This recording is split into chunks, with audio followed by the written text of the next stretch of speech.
بخاری کی اس حدیث میں آتا ہے کہ عبداللہ بن عباس کا جب یہ قول بیان کرتے ہیں حضرت سعید ابن جبیر، تو ان کو بعض تبع تابعین کہتے ہیں کہ جب ہم لوگوں سے یہ بیان کرتے ہیں نا کہ اس سے مراد خیر کثیر ہے، تو لوگ کہتے ہیں کہ نہیں، الکوثر سے مراد جنت کی ایک نہر ہے الکوثر۔ تو سعید ابن جبیر کہتے ہیں کہ جنت کی وہ نہر بھی تو خیر کثیر میں داخل ہے، حضور کو جو جنت کی نعمتیں ملیں گی وہ بھی کثرت کے ساتھ ملیں گی۔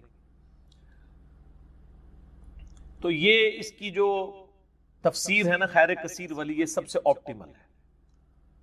اس میں جو ہے وہ حوض کوثر بھی شامل ہے، جو صحیح مسلم میں حدیث ہے کہ نبی صلی اللہ علیہ وآلہ وسلم صحابہ میں بیٹھے تھے تو آپ کو اچانک ایک اونگ آئی، تھوڑی دیر بعد جب آپ کی آنکھ کھلی تو آپ مسکرا رہے تھے، اور پھر آپ نے کہا کہ ابھی ابھی اللہ تعالیٰ نے مجھ پہ یہ آیات نازل کی ہیں، بسم اللہ الرحمن الرحیم، یعنی آپ علیہ السلام نے بسم اللہ سے اسے سٹارٹ کیا، انا اعطیناک الکوثر فصل لربک وانحر ان شانئک ھو الابتر۔ اور پھر آپ نے فرمایا کہ جانتے ہو یہ الکوثر کیا ہے؟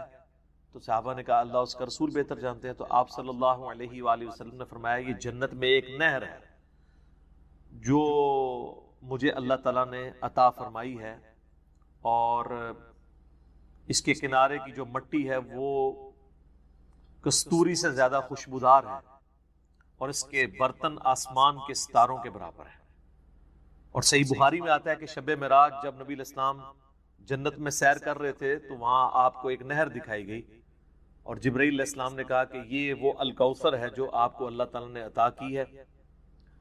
اور آپ صلی اللہ علیہ وآلہ وسلم کے الفاظ ہیں بخاری مسلم دونوں میں کہ اس کا جو مشروب ہے وہ دودھ سے زیادہ سفید، شہد سے زیادہ میٹھا، اور اس کی خوشبو کستوری کی خوشبو سے زیادہ ہے، اور جو کوئی ایک دفعہ میرے حوض کوثر سے وہ مشروب پی لے گا اسے کبھی بھی پیاس نہیں لگے گی۔ جنت میں جو انسان کھائے پیے گا نا وہ بھوک کی وجہ سے نہیں، ذہن میں رکھیے گا، بھوک ایک عیب ہے، پیشاب ایک عیب ہے، نیند ایک عیب ہے، اسی لیے یہ تینوں چیزیں جنت میں نہیں ہیں۔ جنت میں انسان کھائیں گے لذت لینے کے لیے، پیشاب نہیں ہوگا، بخاری مسلم میں الفاظ ہیں خوشبودار ڈکار آئے گی، سارا کھانا ہضم۔ تو جنت چونکہ نعمتوں کا نام ہے، کوئی کمزوری نہیں، وہاں پہ نیند بھی نہیں ہے۔ یہاں پہ تو ہم نیند کیوں یوز کرتے ہیں؟ تاکہ ہم نیکسٹ 24 گھنٹے میں پرفارم کر سکیں، یہ بلکہ بیٹری چارج ہوتی ہے۔ وہ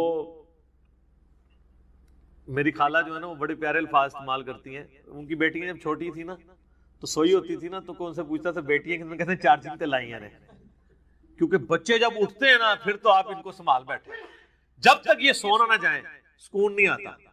تو وہ جو سوتے ہیں نا وہ چارجنگ پہ لگے ہوئے ہوتے ہیں، پھر جیسے صبح انہوں نے اٹھنا ہے نا ایٹھلی اوپرلی کر دینی ہے۔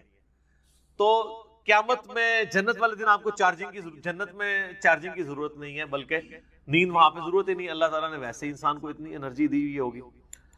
تو لہٰذا آپ علیہ السلام کا جو فرمان ہے نا کہ جو ایک بار پیے گا وہ کبھی پیاسا نہیں ہوگا، تو کسی کے ذہن میں خیال آ سکتا ہے کہ پیاسا نہیں ہوگا تو پھر پانی کی لذت کیا؟ وہ اللہ تعالیٰ نے جنت کی نعمتوں میں لذت ہی اتنی رکھی ہے کہ انسان لذت کی وجہ سے اس کو استعمال کرے گا۔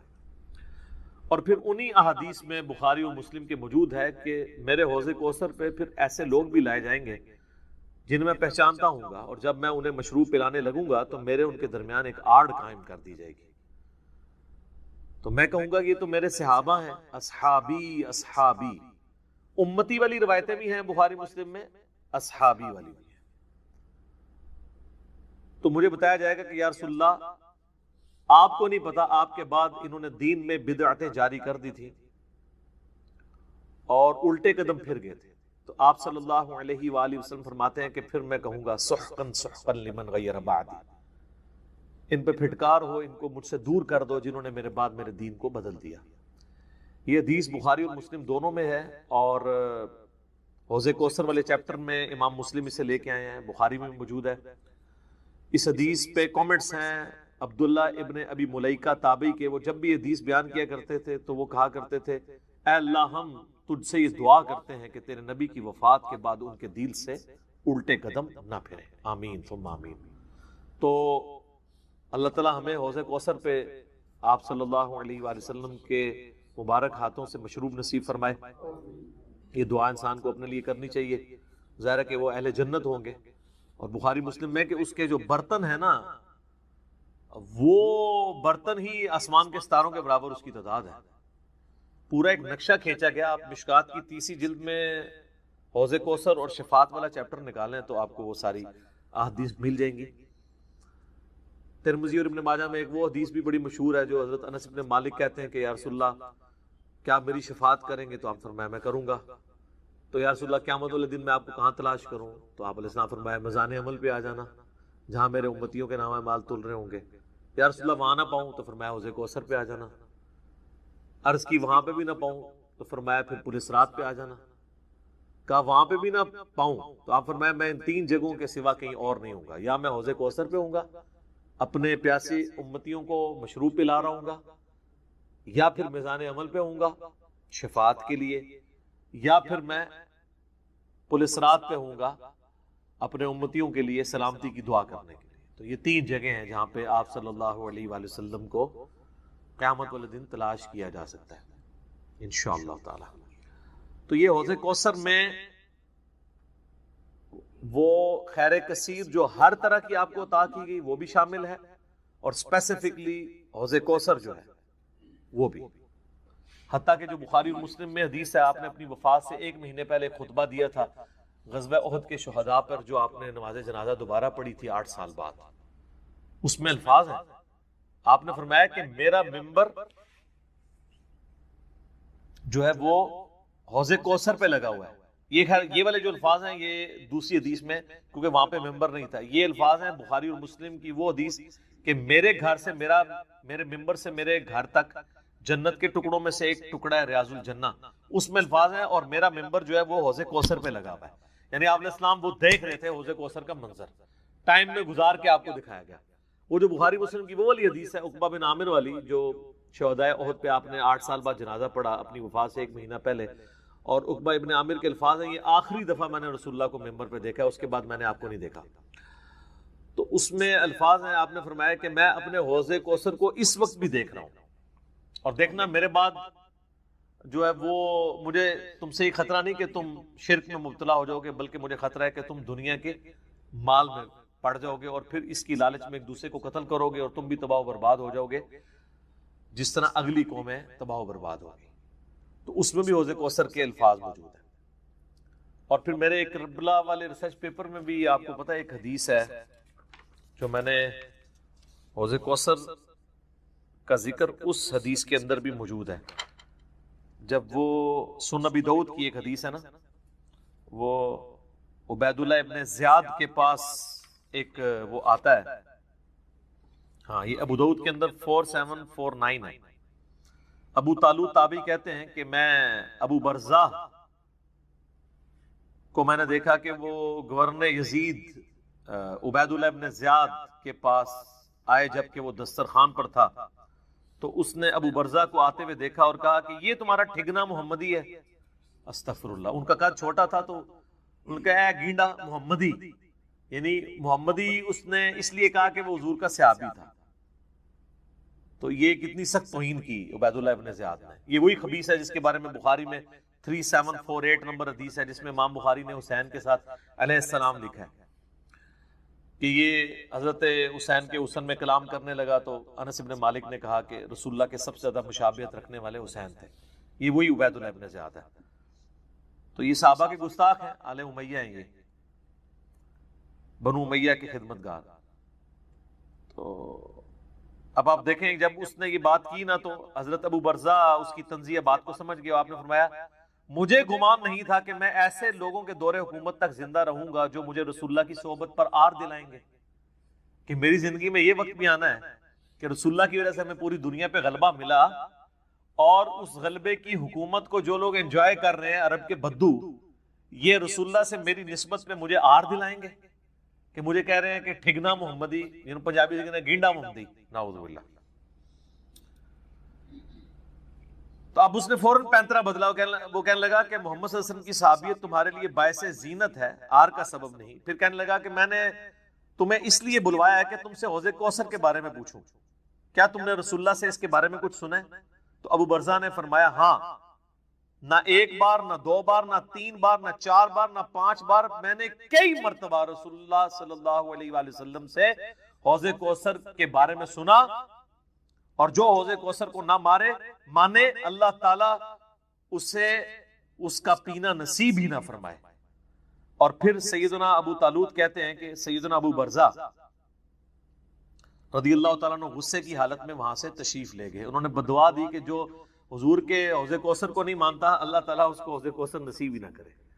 تو حوض کوثر جو ہے ایک ریالٹی ہے، اور قیامت والے دن کی چند بڑی ایکٹیویٹیز جو انسان کے لیے تسکین کا باعث ہیں، ان میں سے ایک عرش کا سایہ، اسی طریقے سے یہ حوض کوثر بھی ہے.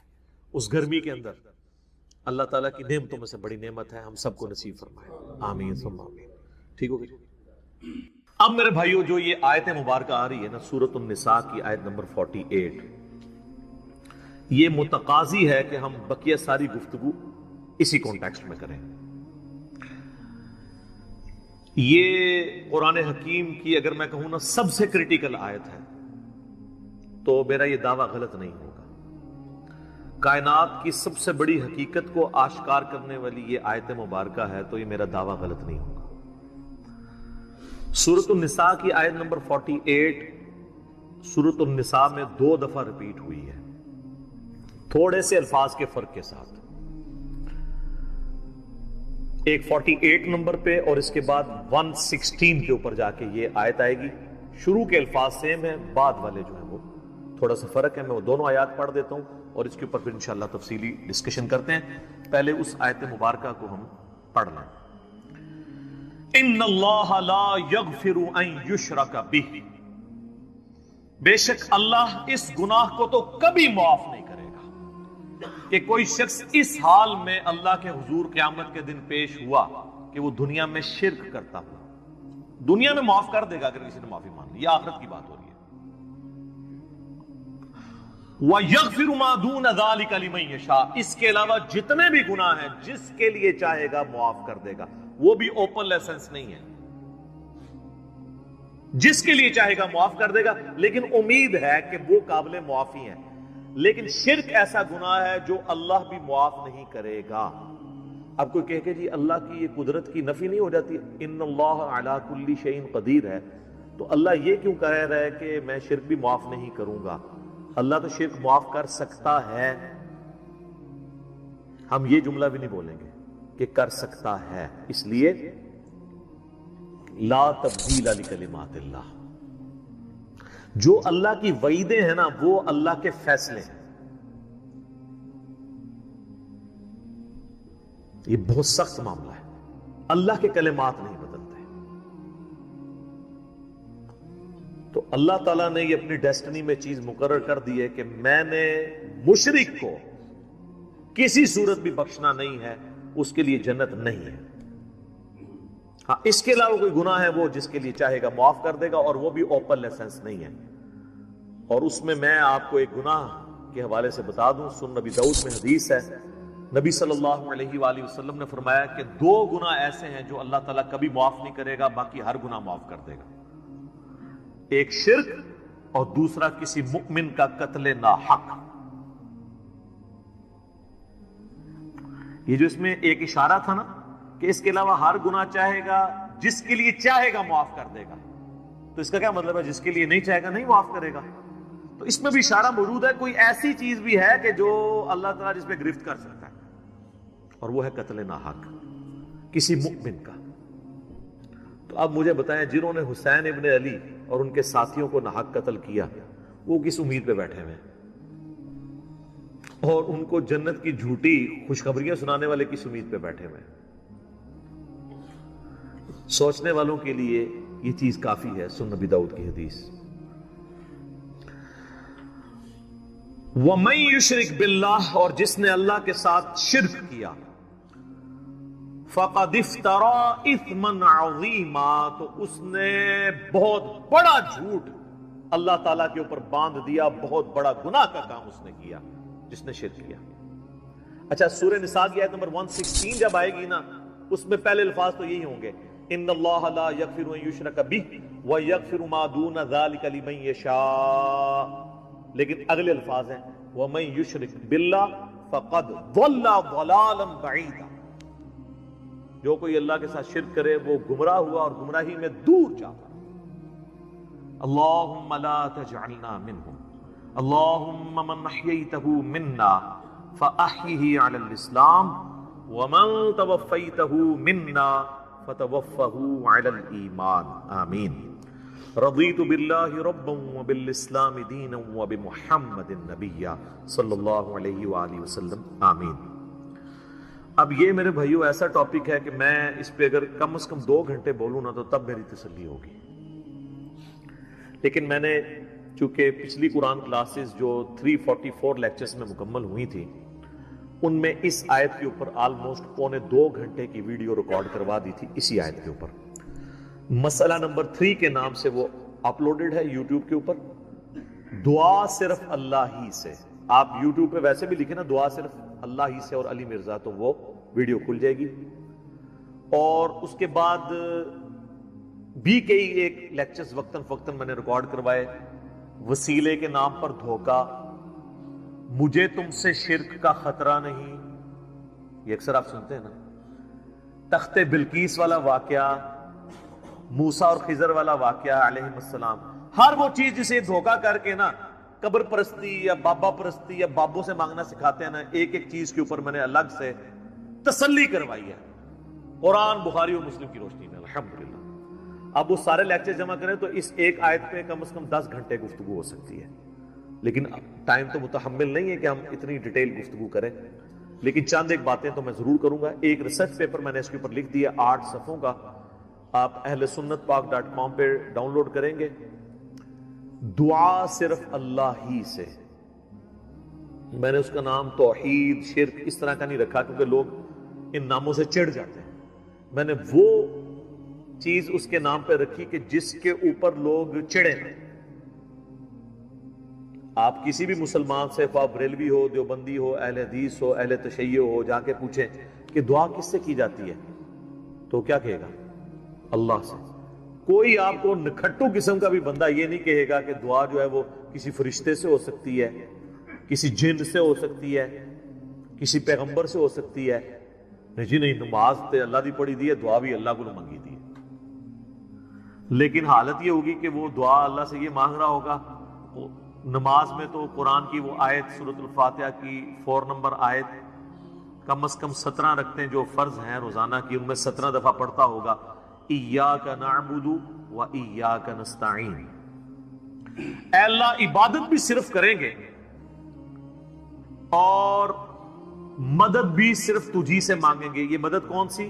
دعا والی، غائب میں کسی کو پکارنا۔ ایک تو ہے آپ سامنے بیٹھے ہیں، یہ تو قرآن میں حکم ہے وَتَعَاوَنُوا عَلَى الْبِرِّ وَالتَّقْوَى وَلَا تَعَاوَنُوا عَلَى الْإِثْمِ وَالْعُدْوَانِ، نیکی اور پرہیزگاری کے کاموں میں ایک دوسرے کی مدد کرو، برائی میں مت کرو، یہ تو قرآن میں حکم ہے۔ میں آپ کو کہتا ہوں مجھے پانی پلا دیں، آپ مجھے پانی پلاتے ہیں، تو یہ قرآن میں حکم ہے کہ آپ نے اسباب اختیار کرنا ہے، لیکن آپ بغداد شریف میں، اجمیر شریف میں، اور وہاں بھی قبر میں دفن ہیں، اور آپ مر چکے ہیں، آخرت کی زندگی میں زندہ ہیں، دنیا کی زندگی سے نکل چکے ہیں، اور میں آپ سے کہوں کہ پانی پلا دیں، وہی بات، وہی جملہ ایک فریم آف ریفرنس کے بدلنے سے شرک بن جائے گا، کیونکہ آپ غیر اللہ سے دعا مانگ رہے ہیں۔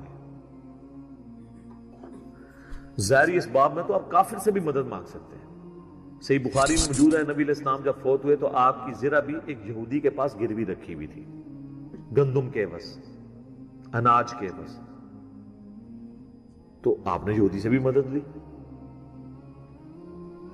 بعض لوگ کہتے ہیں جی نبی علیہ السلام نے غزوہ خیبر پر مولا علی سے مدد مانگی، بھئی مولا علی سامنے موجود تھے، وہ جتنے صاحب آپ کے ساتھ تھے وہ رسول اللہ صلی اللہ علیہ وسلم کے مددگار تھے دین کے اعتبار سے، لیکن آپ نے خیبر کے موقع پر اپنے چچا کو جو آرمی چیف تھے غزوہ بدر اور احد میں، حمزہ بن عبد المطلب، جو کہ اللہ کے شیر ہیں اور سید الشہداء ہیں، المستدرک الحاکم میں حدیث موجود ہے.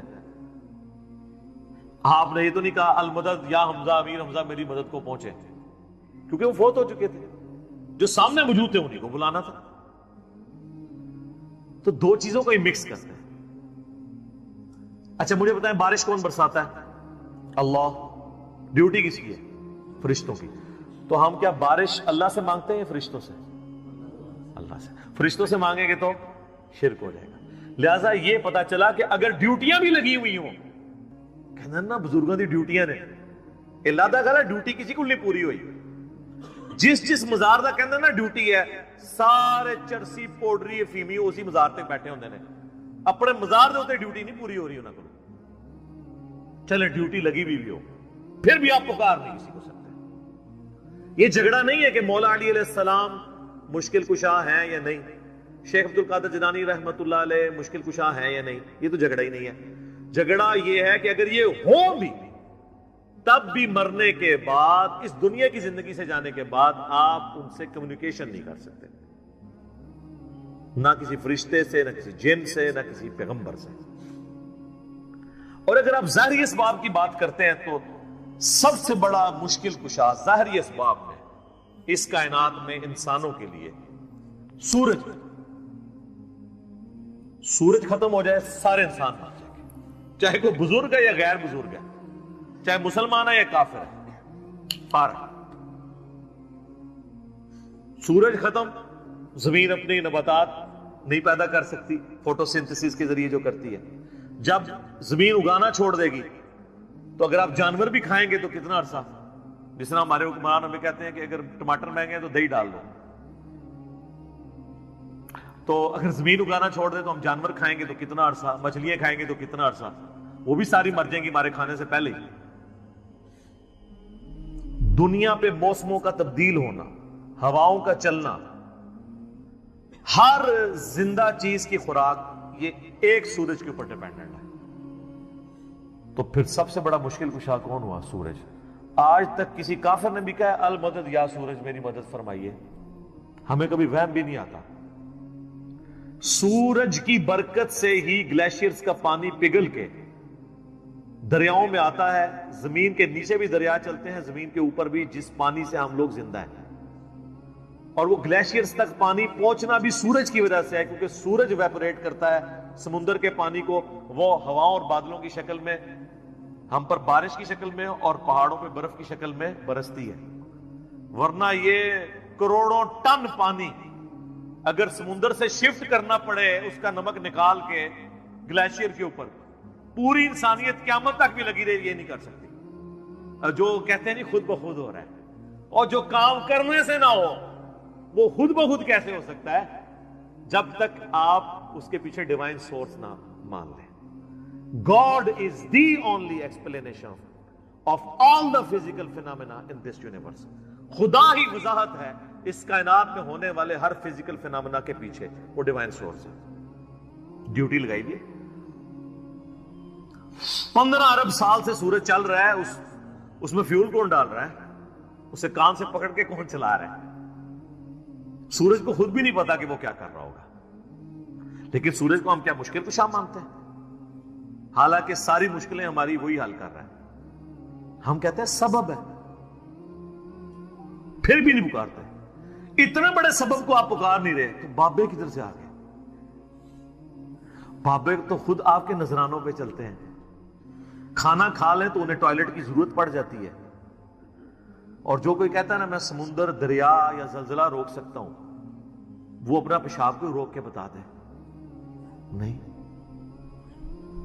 وہ پچھلے دنوں ایک انڈیا کے وہ مولانا صاحب کی ویڈیو بھی اپلوڈ ہوئی تھی نا کہ شیخ عبد القادر جیلانی کی مجلس میں ایک وقت کے بہت بڑے ولی بیٹھے تھے، اس دوران انہیں پیشاب آ گیا اور شدت شدید تھی. روک لیتے نا، انہیں خود مان لیا کہ بزرگ نہیں پیشاب روک سکتے. وہ کہتے ہیں عبد القادر جیلانی نے اینڈ جناب چادر سٹی انہوں نے جا کے ڈگی تھے، پھر کسی میدان پہنچ گئے تھے، فارغ ہو کے واپس آئے. تو روک لیندے نا، اس میں الفاظ ہیں. وہ کہتے ہیں وہ بہت بڑے ولی اللہ تھے، پیشاب نہیں رکا. نہیں رک سکتا سر، نہ. انسان بہت کمزور ہے، کھانا نہ کھائے زندہ نہیں رہ سکتا، محتاج ہے. سورۃ المائدہ کی آیت نمبر 72 میں آیا عیسیٰ اور ان کی ماں روٹی کے محتاج تھے. اگر عیسیٰ اولو العزم پیغمبر محتاج ہیں کھانا کھانے کے اور ان کی ماں سارے بزرگوں سے بڑی بزرگ ولیہ مریم بنت عمران وہ روٹی کی محتاج ہیں تو بابوں کی کیا اوقات ہے؟ روٹی کے محتاج ہیں اور روٹی کھا لیں تو نکالنے کے محتاج, نہ نکلے تو پھر پریشانی. سب کچھ اللہ کر رہا ہے. تو میرے بھائی جب یہ اللہ کر رہا ہے پکارنا اللہ کو ہے, ایاک نعبد و ایاک نستعین. یہ ہمارا مین جھگڑا ہے شرک کے حوالے سے. ہزاروں باتیں ایک طرف, اصل بات یہ ہے کہ اصل شرک ہوا ہے ایاک نستعین میں. عبادت کی کوئی شکل, نماز, روزہ, حج, زکات, نظر, نیاز سب اللہ کے لیے, سب دیتے بھی اللہ کے لیے. بس اصال ثواب کی نیت کرتے ہیں, وہ چھوٹا مسئلہ ہے. ٹھیک ہے میت کی طرف سے اصال ثواب ہو سکتا ہے, لیکن ایاک نستعین میں مسلمانوں کی اکثریت شرک کر رہی ہوتی ہے. اچھا نماز میں نہیں کرتی, نماز میں آج تک کسی نے یا علی مدد یا شیخ عبد القادر جیلانی مدد نہیں پڑھا. نماز میں کیا پڑھتے ہیں؟ ایاک نعبد و ایاک نستعین. تو سر مولا علی بھی نمازوں میں اللہ کو پکارتے تھے, نماز کے بعد بھی اللہ کو پکارتے تھے. مولا علی کا ماننے والا وہ ہوگا جو مولا علی کی طرح اللہ ہی کو پکارے, ورنہ مولا علی کا ماننے والا تو وہ نہ ہوا. تو یہ آپ دیکھیں کتنی بڑی جرت کا یہ لوگ کام کر رہے ہوتے ہیں. ہم جب سمجھاتے ہیں تو کہتے ہیں آپ گستاخی کر رہے ہیں. سر جب آپ عیسائیوں کو سمجھاتے ہیں نا کہ حضرت عیسیٰ ابن مریم اللہ کے بیٹے نہیں ہیں, تو عیسائی بھی یہی سمجھتے ہیں آپ حضرت عیسیٰ کی گستاخی کر رہے ہیں. اور قرآن میں تو بہت سخت بات آئی ہے. سورہ المائدہ کی آیت نمبر 17 میں لقد کفر الذین قالوا ان اللہ هو المسیح ابن مریم, بے شک وہ لوگ کفر کر رہے ہیں جو یہ کہہ رہے ہیں کہ عیسیٰ ابن مریم ہی اللہ ہیں. اس کے بعد کتنے سخت الفاظ ہیں. قل, اے نبی تم فرماؤ, فمن یملک من اللہ شیئا, اللہ کا کوئی کیا بگاڑ لے گا, ان اراد ان یہلک المسیح ابن مریم وامہ ومن فی الارض جمیعا, کہ اگر اللہ ارادہ کرے کہ عیسیٰ ابن مریم اور ان کی ماں کو اور ساری مخلوق کو ہلاک کر دے, اللہ کا کوئی کیا بگاڑ سکتا ہے؟ اچھا شرک کیا عیسائیوں نے, مثال دے دی عیسیٰ ابن مریم کی توحید کے لیے, لہذا بابوں کی مثال آئے گی. سر عیسیٰ سے بڑا تو کوئی بابا نہیں ہے. وجیہا فی الدنیا والآخرہ ومن المقربین, سورہ آل عمران آیت نمبر 45. اور 5 اولو العزم پیغمبر جو سورۃ الاحزاب میں سورہ شورى میں آئے, محمد رسول اللہ, ابراہیم علیہ السلام, موسیٰ علیہ السلام, نوح علیہ السلام اور عیسیٰ علیہ السلام, ان میں سے ایک ہے عیسیٰ ابن مریم. اور اللہ فرما رہا ہے اللہ کا کوئی کیا بگاڑ لے گا اگر اللہ عیسیٰ اور اس کی ماں اور سب لوگوں کو ہلاک کر دے. وَلِلَّهِ مُلْكُ السَّمَاوَاتِ وَالْأَرْضِ, بادشاہت تو آسمان اور زمین کی اللہ کی ہے. وَمَا بَيْنَهُمَا, اور جو کچھ اس کے